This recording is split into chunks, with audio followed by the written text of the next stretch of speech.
Hi, my name is Ratika Naik, and I'm a junior at Poolsville High School. Hi, my name is Caroline Jiang, and I'm a junior at Poolsville High School. Today we have Mr. Bowen with us. Mr. Bowen, do you want to introduce yourself? Sure. My name's Fred Bowen. I'm way past being in high school, have to say that. But I guess what I'm best known for is I'm the author of 30 kids' books for kids about 8 to 12 years old. But I also wrote a kids' sports column for the Kids Post from 2000 to 2023. So, while I was a lawyer for much of my life, for like 30 years of my life, I think I'm better known as now a children's author. Nice. So, you say that you've written over 30 books. Do you have a favorite book that you've written? If so, why is that one your favorite? That's interesting. Um, I like all the books, but there are certain scenes in books that I like a lot. Like I think, oh, that was good. There's a scene in Touchdown Trouble in which the kids realize, oh, wait a second, we scored on a fifth down. And, that I thought that I had to really plan that scene out so that the reader is surprised by it. Another scene was when in Perfect Game, the main character asked the mother of the Special Olympics kid, just in a very kind of, usual way, just said, well, nobody's ever explained what's wrong with him or, what's he got? And so, there are certain, and that had a lot of feeling to it. And then I was recalling or one of my editors one time said, "Oh, Fred, that scene where, the main character in Winner Takes All confesses that he cheated," said, "Oh, so I've read that scene 12 times and I get, almost a rumble in my stomach every time. I'm so nervous." And I thought, yeah, that's what you're supposed to do. So there are things that I'm kind of proud of. I say, oh, yeah, I did that one right. That's great. So, since you've written a lot of kids' books, what was your favorite part about being a kids' sports columnist at the Washington Post for so long as well?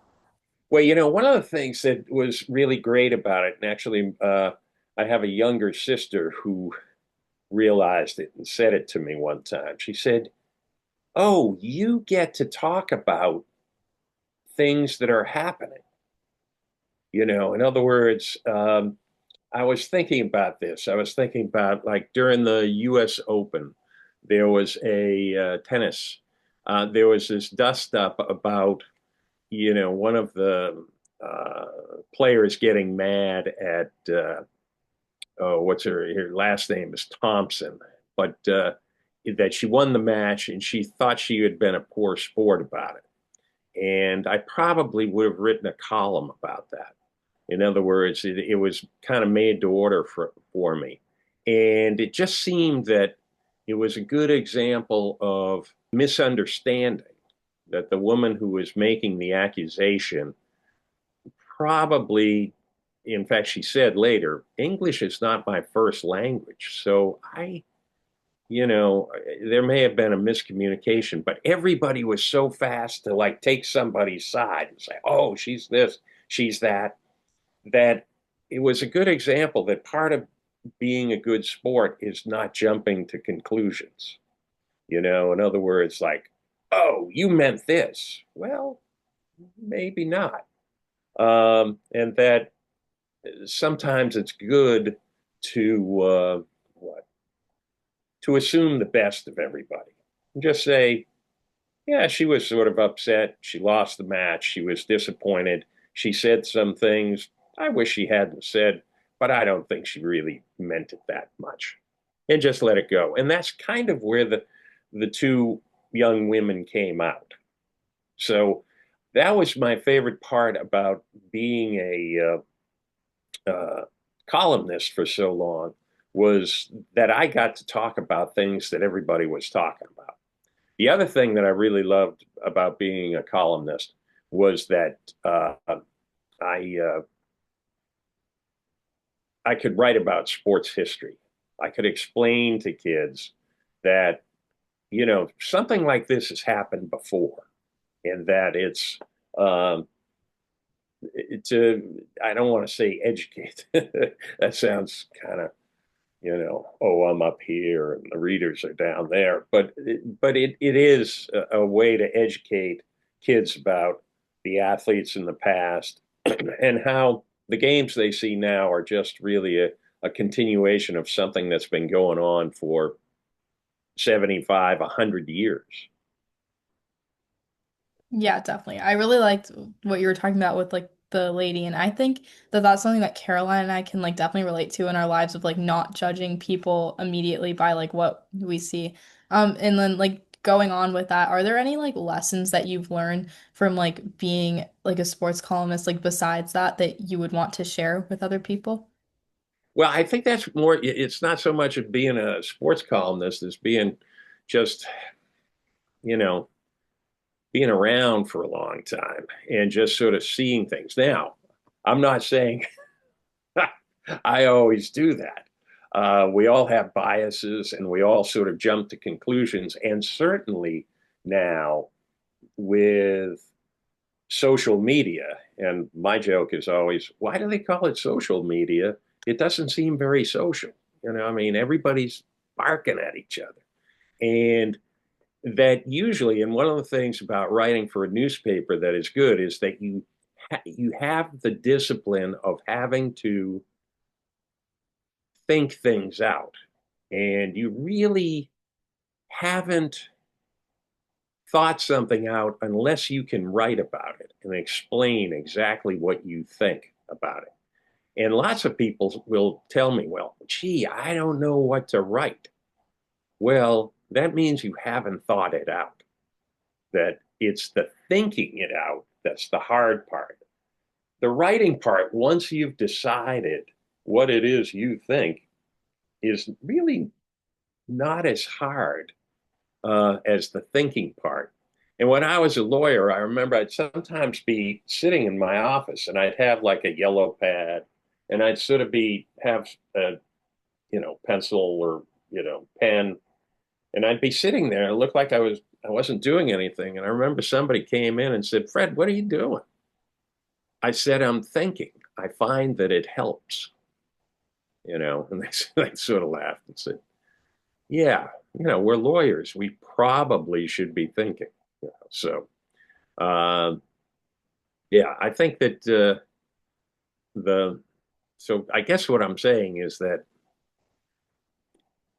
taking time to think, taking time to put your thoughts together and kind of always keeping that discipline is something we all need instead of just, well, they have, sports shows.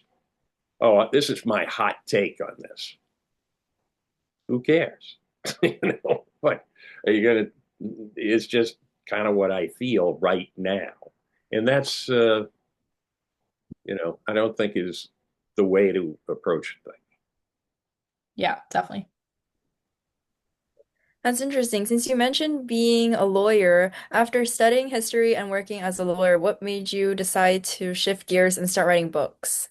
Well, it's funny when I look back on things now as I get older, people ask me to look back on things. You start to realize like, well, when I was in second grade, you know, I wanted to play second base for the Boston Red Sox. And then I wasn't good enough baseball player, so I thought, oh well, I'll try to be you know, play sports in high school. I wasn't good enough to do that, although I played golf and soccer, although soccer was not a big sport at the time. And I was thinking, oh, maybe, I went to college and I thought, oh, maybe I'll become a professor. And then no, that doesn't seem like the way to go. So I went to law school. And while lawyer was being okay, I did feel like I wanted to, I always had felt like I liked to write. And I had always gotten sort of praise for my writing in high school. And I won an essay contest, and people enjoyed what I wrote at different times. And this was a time, by the way, when you were in college, the only way you really communicated with your friends was through letters. And so people enjoyed my letters. And so I was getting sort of, in fact, I think it was about a year or two ago, a woman who, a friend of mine from high school, was going on a world trip with her husband. They were renting their apartment in London for a year, and they were going to travel for a year. So they were getting rid of some things. And she sent me a letter that I had written to her more than 50 years ago. She had saved it, and she had saved another letter from about, oh, I guess it was like 30, 35 years ago. So people enjoyed the letters. And so I always felt like, but I didn't feel like I had anything to write about. And, but then I got married. My wife was a local journalist working for a local newspaper. And I was at a party one time with all the journalists, who, by the way, are very fun people. And they said, her editor came over and said, Fred, you love to tell stories, you're funny, you love movies. How would you like to write movie reviews for me? And I said, hey, that would be fun. Yeah, I'll do that. And so I became a movie reviewer for a couple of years. And then my son was born, and my wife wasn't really crazy about me going out and seeing all these movies and leaving her alone with the baby. So I had to give that up. But then movies were going into videos. And so I started writing a video column about movies that were being made into videos. And I did that for a while. And then I started coaching kids and started reading sports books to my son. And I thought, I could read a better kid's sports book than this. And so that's how it really started. Now, I have to say, the first book I tried to write, I failed. It wasn't that good. It was kind of more like a YA young adult. Uh, then that didn't seem to, I didn't seem to, that didn't fit with me. And so I tried another book, and it was pitched to a younger audience, 8 to 12. And that voice felt good to me. And by that time, I was coaching my son's teams, and I later coached my daughter's teams, more than 30 different teams. And they were great. That was great research for the books. And then the books led into the column because the people at the Kids Post knew about the books. Are there any of your books that are like inspired by some of your experiences like Oh coaching? yeah, yeah. I mean, well, first of all, the second book I wrote was called The Golden Glove, and it was inspired by when I was 12 years old. I had this glove that I absolutely loved, baseball glove, and I lost it, or somebody took it, And so I went to my father and said, "Hey, you got to buy me a new glove." And I was the sixth of seven kids, and my father was pretty smart, very smart, in fact. And he said, "Well, no, no, no, that's not the rule in this house. You lost your glove. You go find another one." And so he was trying to make a point with me. I thought, oh, it's the glove that makes me such a good fielder. Well, I went to a friend of mine, Paul Jones, who had a couple of older brothers and who had a couple of older gloves that they could spare. And I, worked on the glove and got it all practiced with it. I was just as good a fielder with that glove as with the other one. But there were other books that were inspired, um, by different things. The latest book that'll come out, Special Teams, is about a kid who wants to be one part of a football team, but he's better suited. he wants to be on offense, but he's better suited for defense. And sometimes in sports and sometimes in life, what you want to be, well, you're maybe not quite good enough for that. And in fact, I used a quote from a friend of mine in law school who had been a wonderful classical pianist. And I saw her play, and, you know, and she was very good. And I said, well, why'd you give it up? And she said, Fred, I was good enough to know I wasn't good enough. And I thought, ooh, that's a good line. And I had the mother in the book say that line to her son when she explains. She played piano and sort of, and what she's saying really is sometimes your talents are in something that are not necessarily exactly what you want. And sometimes you have to, in sports or in life, you have to follow your talent. I'm good at this. And so, you know, maybe learn to like it.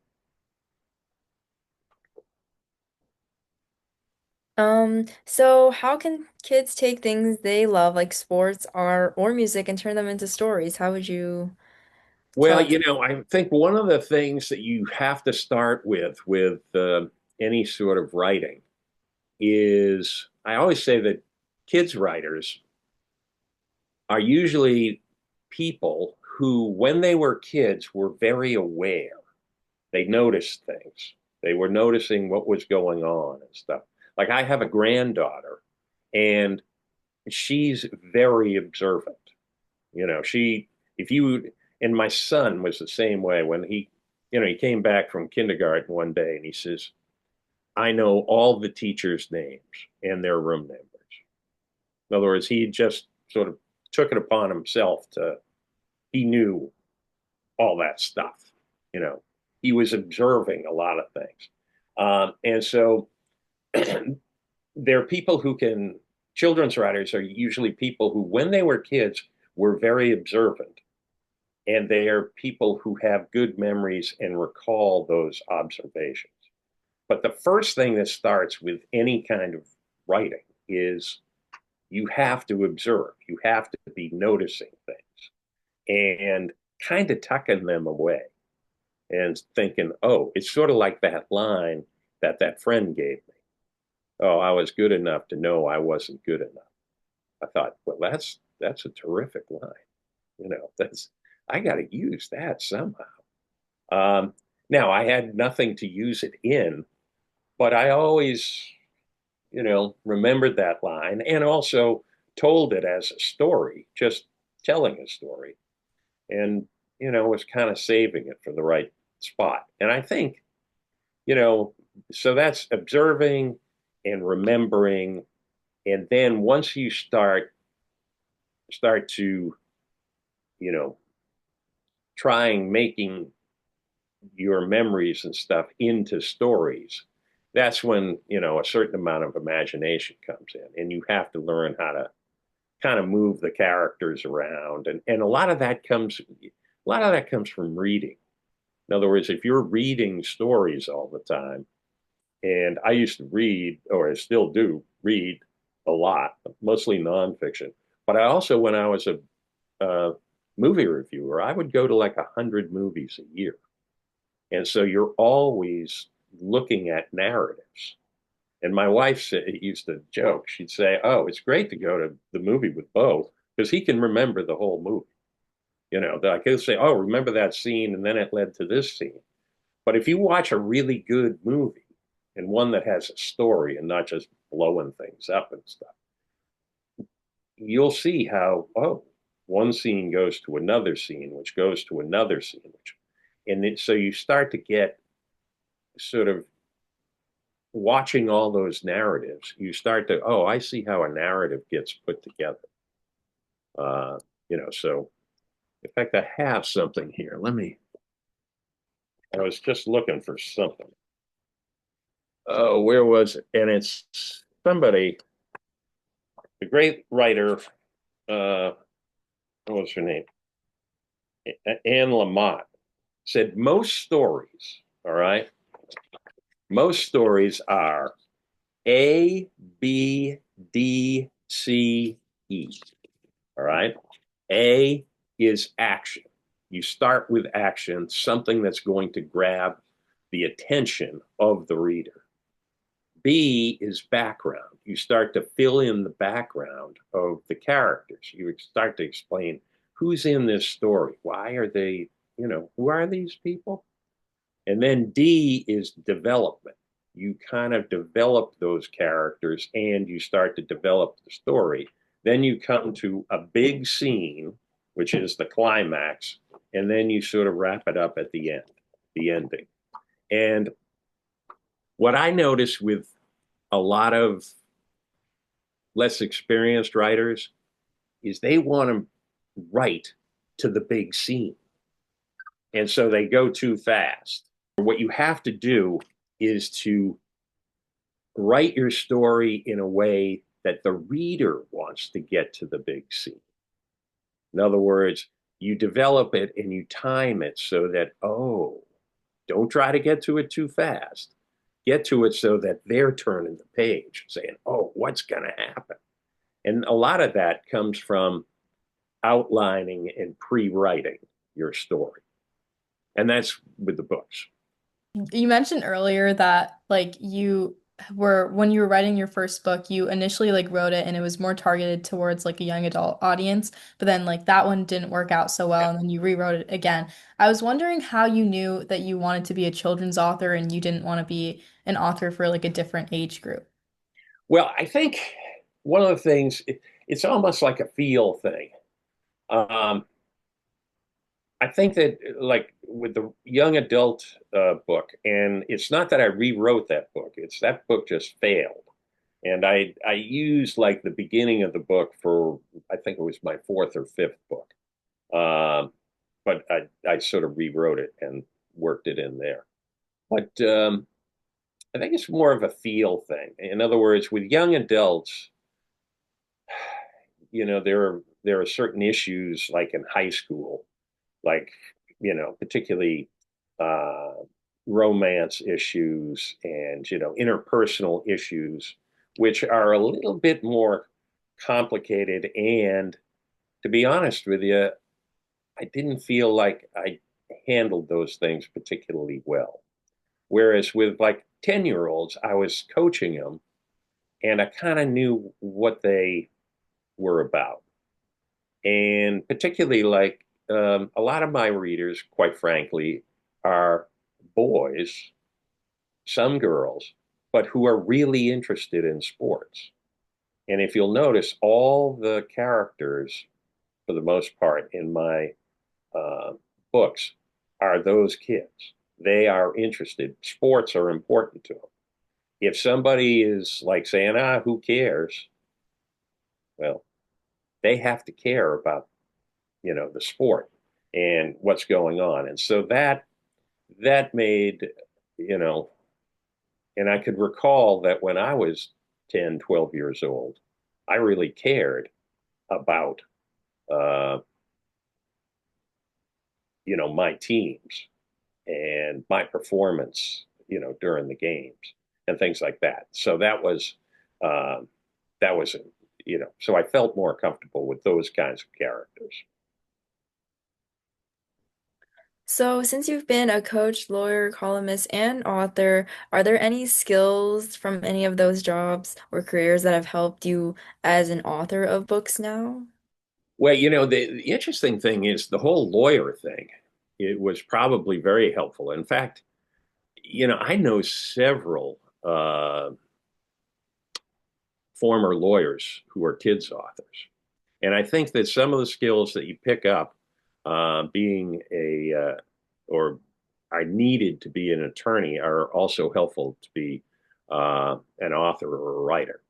One, a lawyer reads a lot, and you do have to do a lot of writing. And unlike what most people think about, lawyers and lawyer writing, and a lot of lawyers are guilty of this, and that is it seems confusing and not very easy to understand.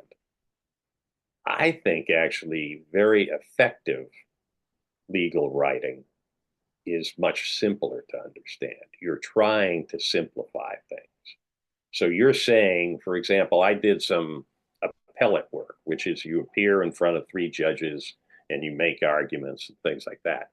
And that is, you're trying to tell the judges, this is actually a pretty simple case. And the reason it's simple is that bing, bang, bang. I have like three major arguments, and they all go my way. you know? And so you're not trying to confuse people. You're trying to make your argument appear simple and inevitable. And I remember one of the first things that I wrote for one of my jobs. We used to have who was it? There was somebody in the office, one of the paralegals would look it over or something for I think citations and everything had to be correct and all that kind of stuff, which was great, because I wasn't very good at a lot of that stuff. And she came to me and she said, Fred, this brief is really giving me a lot of trouble. I said, well, why? She said, I understand everything you're saying. And I said, if you, and I used to do this with the secretaries who would type up my stuff. I said, if you don't understand what I'm saying, you tell me and I will change it. Now, these were sometimes women with just a high school education, but if they couldn't understand it, I wanted to know and I would change it because I think the simpler things are, it's a relief instead of like, you're reading all this stuff and you're thinking, what's this guy talking about? No, try to make it simple. And that's why I think actually children's writers are very, very effective writers. They are used to writing for 10 to 12-year-olds. So you've mentioned taking feedback from others as being important. Are there any other parts of the writing process, such as planning, drafting, or revising, that teaches you a lot as well? Well, I mean, the way I do it is, and other people do it other ways, is first I try to get the arc of the story. And that is, um, sort of that A, B, D, C, E. But most of my books have somewhere between 15 and 17 chapters. And so what I do is I outline what's going to happen in each of those chapters. And that could just be, a few pages with bullet points about what is going to happen. And then I take out a notebook and I start to write down, you know, kind of in more of a draft form, but with abbreviations. Sometimes I haven't even named the character. And I will kind of start to write out the story in a rough way. Kind of who says what, when, there's going to have to be a description here. I'm going to have to, okay, you know, and I usually fill up two notebooks with all that stuff. And then when I take out the notebooks and I start to type up a real draft. And so it really goes from, sort of the arc of the story, getting what's going to happen in each of the chapters, um, and uh, and then filling that out more in the notebooks, and then doing the draft. By the way, an interesting thing about being a lawyer, I did some trial work, and when you do trial work, what you do is you have a witness on the stand and you have a list of things that this person has to cover in their testimony. And then you ask them questions, which will elicit them covering all those um, elements that they have to cover. All right. That's sort of like the chapter, the list, what has to happen. And so it was interesting when I'd be doing trial work, you have your list and you kind of have a conversation Well, you said you were on duty on the night of the 23rd. When did you start duty? What was the weather like? What was, in other words, you were being, when did you see the accused or, blah, blah, blah. Where did you see him? Blah, blah, just kind of going through things so that and then every time the witness would say, cover a subject, you would just check it off. And in a way, with the chapters, with each of the chapters, I have all those things. I have to cover all those things in the chapter. And I'll go back and say, okay, I've covered it all. And that's the way you get things like foreshadowing. In other words, oh, something's going to happen later, but you started to get an indication in chapter 3. Well, that's all planning. You can't you can't get to chapter 7 and say, "Oh, wait a second, I forgot to tell you about, you know, that he has a dog." You know, no, you got to have the dog, sitting in the living room so that he shows up in chapter 7. So whatever. All right. So wrapping things up, what is one piece of advice you would give to an aspiring author? I would say this: read, read, read, read, read. Number one, read good stuff. In other words, although just about anything will help you. I mean, I spent a fair amount of time, wasting time and with early Marvel comic books. I had an older brother who brought back like all the Marvel comic books. I wish I had saved them. Uh, a lot of those they had narratives, they had great characters. I once was in a school and I was speaking to them, and this was years ago, and I said, "Does everybody know the character Charlie Brown from Peanuts?" And yeah, everybody smiled. Yeah, we do. Well, what's he like? In other words, and they all, oh, he's got a round head and he wears the same stuff all the time, and he's terrible at baseball, and he's got that crazy dog, and he goes to. There are all these things that make Charlie Brown Charlie Brown. He's got a list of characteristics. And then I would sometimes, with the kids, say, well, tonight you're going to go home and your parents are going to say, what happened in school today? And you're going to say, oh, we had an author come and speak to us. And they're going to ask you, what was the character or what was the author like? And so I would turn around and I'd put Mr. Bowen up on the board and say, what are you going to tell them? And, they would come up with a list. And I said, that's your character. When you're thinking about characters, that's your list. And, who was it one time? One kid just like, man, you move around a lot. Like you're never still. It's like you got a big voice. You're always using your hands. I said, right. That's how you get characters. Those are real people. And so it's lists. That's a big thing I would advise people to do when they're doing the outlines or when they're doing characters. Think about lists in your head. Like, oh, this is a person who's like this. They look like this, they sound like this. Um, so reading, but also putting yourself in situations where you have to write. Um, I was on the school newspaper. I was on what, I had to worked on the yearbook.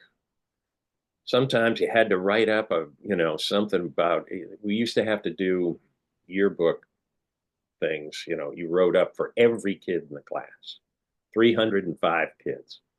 Some kids, they might be nice kids, but they're dull as hell. I mean, it's hard to write up something kind of, good for them, but you do it. And, um, so you're in a situation where you have to write, and that's good. And anytime you write, use it as practice. There's too much, just Hey, what's up? Well, I don't know. That's why I have, my kids who are now 41 and 36 get a little impatient. Well, Dad, it's easier to text me. And I'll say, yeah, but I can't really write in a text. I do it like with one finger. I want to write something. That's what I'm good at.